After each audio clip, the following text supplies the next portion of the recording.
What's up, Boba Gang? Hope y'all been doing good. So for today, we're going to be reviewing the Simply Modern Boston Cocktail Shaker. So as a typical Boston cocktail shaker, it'll come in three parts. You have the cup, the strainer, and the cap. So for this one, they come in several different colorways. We decided to go with a bright colorful one just because one, it's actually much more affordable, and two, I could identify much quicker, when there's like a lot of things out, just because with the bright colorway, I don't have any other colors for this one. Now then, for this, they do come in like, I think about like 6 or 7 different colors, which is totally cool. Now then, with Simply Modern, I think they found it back in like 2020 or so. So they have a whole range of different type of tumblers and stuff. And this, their only cocktail item that they have on there. And I believe they don't have any other kind of like bar, bubble tea accessories at the moment. So this is basically just it. So this is a double wall insulated stainless steel cup shaker. So what that means that it won't be magnetic and you can't really stick anything on there.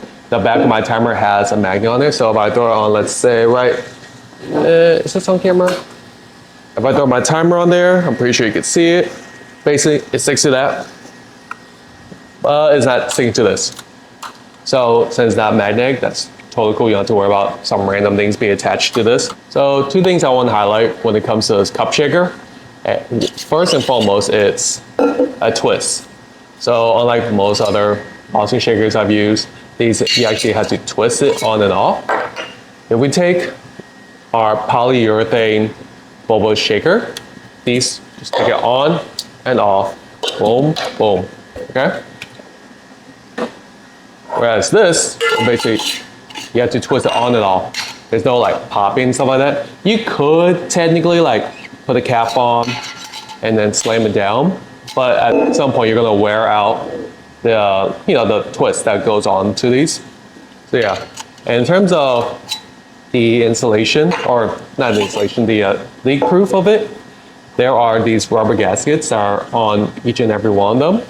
So for these, I would say that's cool and great. You don't have to worry about stuff spilling, but you do have to remember to take this off occasionally to wash, just like everything else, like your tumbler. If you don't take these off and wash it, they're gonna get moldy and they're gonna be smelly at some point. So yeah, so part of me likes that, part of me doesn't like that. Okay. Now then, probably the nice thing that's with this one that you sometimes see with certain cocktail shakers, you don't see it with all of them, but you do see it with some of them. And that is right here on the cap. There's basically a place for you to stick your thumb, so you're able to shake it like this. Okay?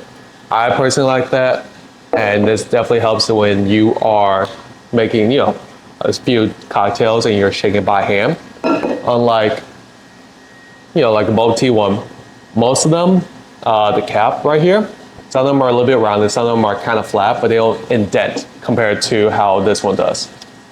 So yeah, now that when it comes to, let's say, a typical bubble tea shaker, this one, you typically see people throw inside the cup shaker and then just like, bam, bam, bam, bam, bam.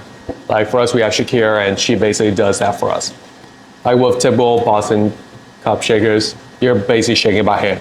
So I do like that part. And in terms of testing whether or not this leaks, it has been holding up just fine from, I believe I've done about 20 different drinks in this one. And with it being insulated, it's perfect for when you want to carry something that it's a little bit more, temperamental in temperature. So if you want to carry something that has milk base in it, that's going to be something like you could probably carry around for a little bit. However, I probably wouldn't have like a milk item in here for like, 12 hours, something like that. So if you have a milk based item in there first, I don't know why you would hold it for 12 hours, but yeah. So I haven't tested how long it'll keep a drink in there nice and cold, but I'm sure I'll at least hold it for like, 2-3 hours. When I tested it with just, like a green tea or lemonade or something like that, it worked just fine. That's just something to be wary about if you're trying to make this with a lot of bubble tea. So the one thing that's nice about this is that it comes with a built-in jiggity. Yes, I know there's a proper name for it, and I don't want to say it because it just sounds way too close to another one. If you don't know what I'm talking about, look up in the history book, and if you live in Florida, look for a history book that's not from your state or from your country if you like to really think Florida is your own freaking place. But that's a random tangent. So for this one, it only does half an ounce and 1 ounce, which is fantastic. If you do milliliters or grams or something like that, unfortunately, this won't have that in there. So yeah, and I think it's a nice feature when you're trying to do things, on the go. All right, so now we're gonna go ahead and make a matcha yuzu refresher. So we're gonna basically take yuzu, not sake, yuzu, matcha, and Sprite. All right, so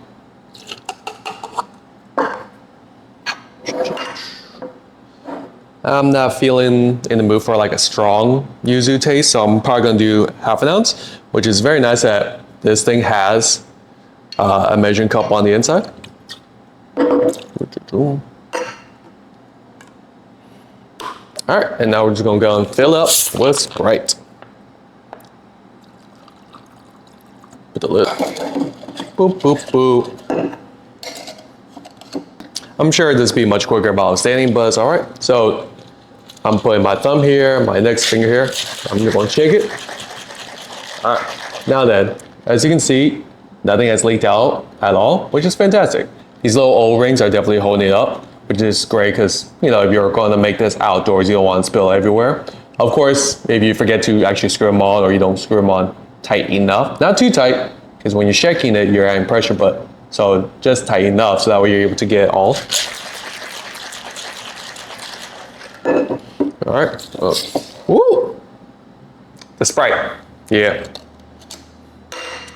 Boop, boop, boop. And with the strainer, it helps just pour right in. Boom. Okay. Salud. There's a specific type of customer I would see this going for this. And, I'm going to kind of like talk a little bit more about that. But basically, if you are an actual bartender, a Bobaista, or, a barista, whatever, and you're trying to add this into your workflow in terms of like working at a shop or a cafe, this is not it. This is not for you, okay? This one's already a pain in the butt to twist it on and off. For 6 drinks I did, it was such a pain to take this on and off when you added pressure to it. So when I added the ice and the drink and all the ingredients, it definitely was a pain in the butt. So basically, when you screw things on and off, it basically slows down your process, and it's kind of a pain in the butt, especially when you're trying to do multiple things at once, or if you have like a lot of orders lined up. So let's say if I had like 10 drinks lined up, this definitely would not work in my workflow, just because having to twist it on and off and all for like 10 different times versus me just ripping this off is just not doable, not feasible. So I wouldn't recommend something like this for actual work setting. Now then, what I could recommend this for, and this is a very specific type of user, will be the folks who want to kind of like make a cocktail on the go for themselves only, or maybe a very small party, like 4 or 5, probably 6 will be fine, but definitely not like for a small, not for like a medium or large size party. So like if, let's say you have like 20, 30 people there and you're trying get cocktails back to back to back to back to back, I wouldn't recommend relying on something like this just because it will slow down everything and everyone else's drinks will be made. So by the time you get to like the 20th person, the first person's drink will basically be done. So yeah, now then, if you were to say have a mix of different things, let's say you have 20 people, some of them want beer, some of them want whiskey, some of them want vodka, and just a few of them want to have like a cocktail or mocktail. I think this could work for that one, depending on what people want. For my bold tea makers out there, if you are making several Thai teas, milk teas, chais, all that stuff, well, maybe not chais, but all the other drinks, this probably wouldn't work just because you'll have like 10 drinks, 20 drinks to make that you will need to shake. Of course, there's parts where you'll do, let's say, the matcha, and then you'll do the kind of like milk base on top of it. But as of right now, I wouldn't recommend doing this one at the moment. So yeah, so for bold tea, like bold tea party, I wouldn't recommend doing this. I would say this will be easier if you're trying to knock out 20 drinks at once, or not at once, but for 20 guests, and you're all trying to sip it together and all that, because that's the fun thing with bubble tea, is like drinking all together. So yeah. Now then, for this, honestly, the type of people I could definitely see this one for will be, as I mentioned, people that are on go, but I don't know, it's kind of like you're basically day drinking at that point. I'm kind of like, I don't think you should be day drinking, but that's just me. At the end of the day, will I recommend this to, anyone? Probably not. I'll recommend it to very specific type of people, and they are the type of user I kind of recommended earlier. If you are going to be using this, by yourself, then that's totally fine. That's totally cool. I just wouldn't recommend it for any actual work capacity. So have y'all used this before? What are y'all thinking about it? Is there a different product you want me to review? Just, comment below and let me know. All right, deuces.